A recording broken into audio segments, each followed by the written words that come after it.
जय मसीह की दोस्तों, इस वीडियो में हम और 20 सवाल देखेंगे। हमने 100 सवाल इस्लाम से पूछा और उम्मीद करते हैं कि मुसलमान इसका जवाब बिना विरोधाभास से दे सके, ताकि हम इस्लाम को सही तरीके से समझ सकें। आइए शुरू करते हैं। अरब के इतिहास में बुतपरस्त लोग हज, रमजान के रोजे, काबा की 7 परिक्रमा, काले पत्थर को चूमना, सिर मुंडवाना, जानवरों की बलि देना, 2 पहाड़ियों पर चढ़ना उतारना, शैतान को पत्थर मारना वगैरह करते थे। तो फिर इस्लाम में ये सब प्रथाएं क्यों हैं? मोहम्मद ने अपने अनुयायियों को इन मूर्ति पूजक समारोहों में भाग लेने का आदेश क्यों दिया, जबकि मूर्ति पूजक अभी भी मक्का पर नियंत्रण रखते थे? इस्लाम ने इन बुत परस्त धार्मिक रीति रिवाजों को क्यों अपनाया, और क्या इसमें कोई ऐसा त्योहार नहीं है जिसे अल्लाह ने तौरात में उतारा हो, जैसा कि आप दावा करते हैं? अगर कुरान मूल रूप से एक ही अरबी भाषा में लिखा गया है, तो फिर 21वीं सदी में हमारे पास 27 अलग अलग अरबी कुरान क्यों हैं? अलग का मतलब है आज की बाइबल की तरह अनुवाद नहीं। अलग का मतलब है अलग अलग शब्द, अर्थ, सूरह। क्यों? क्या मोहम्मद 4 देवताओं की पूजा करते हैं? अल-लत, अल-उज़्ज़ा, अल-मनात और अल्लाह।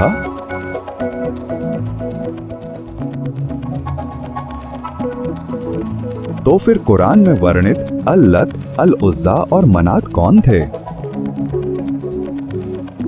उस क्षेत्र के मूर्ति पूजक अल-लत, अल-उज़्ज़ा और अल-मनात को अल्लाह की बेटियां क्यों कहते थे?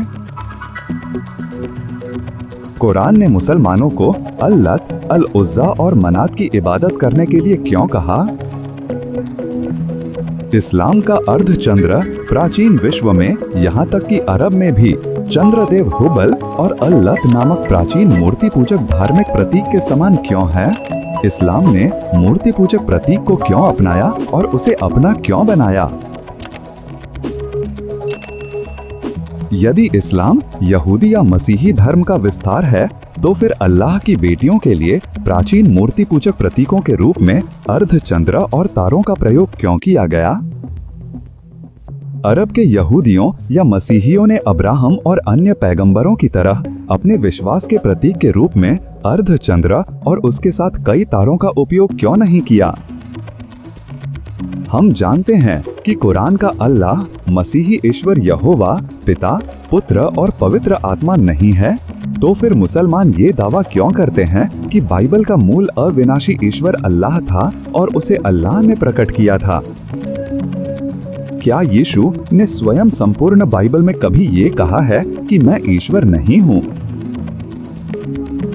मुसलमान दावा करते हैं कि इब्राहिम का बेटा जिसकी कुर्बानी होनी थी वो इसहाक नहीं बल्कि इस्माइल था, क्योंकि कुरान में कुर्बानी की आयतों के बाद इसहाक का नाम आया है।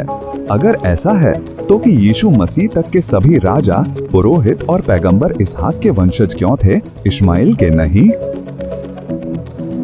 कुरान की कई आयतें सृष्टि करने की क्षमता को केवल अल्लाह तक ही सीमित रखती हैं। ऐसा इसलिए है क्योंकि अल्लाह खुद को अन्य देवताओं से अलग दिखाना चाहता था। इसलिए उसने अपने इस गुण को उजागर किया जो अन्य सभी देवताओं से श्रेष्ठ है।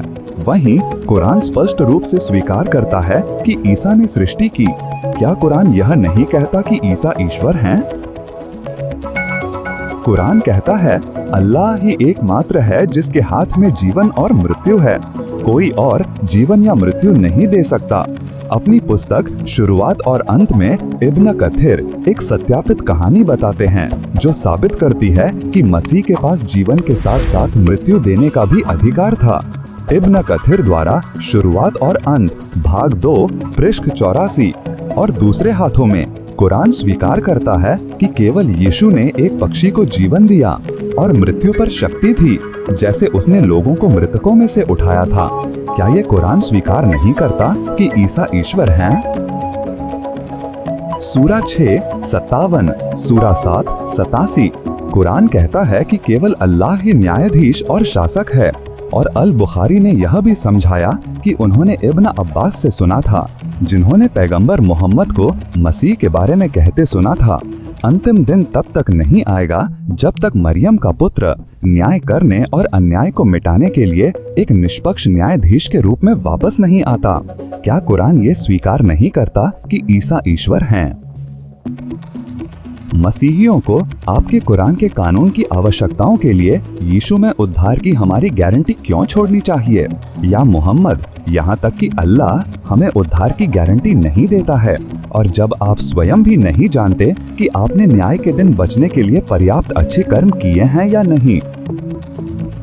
अल्लाह कहता है कि वह अविश्वासियों से प्रेम नहीं करता और उन मुसलमानों से भी जो कुरान या मोहम्मद को आदर्श नहीं मानते। तो आप कैसे कह सकते हैं कि अल्लाह प्रेम है? बाइबल के विपरीत, जहां ईश्वर अविश्वासियों और पापियों से भी पाप को छोड़कर सभी से प्रेम करता है।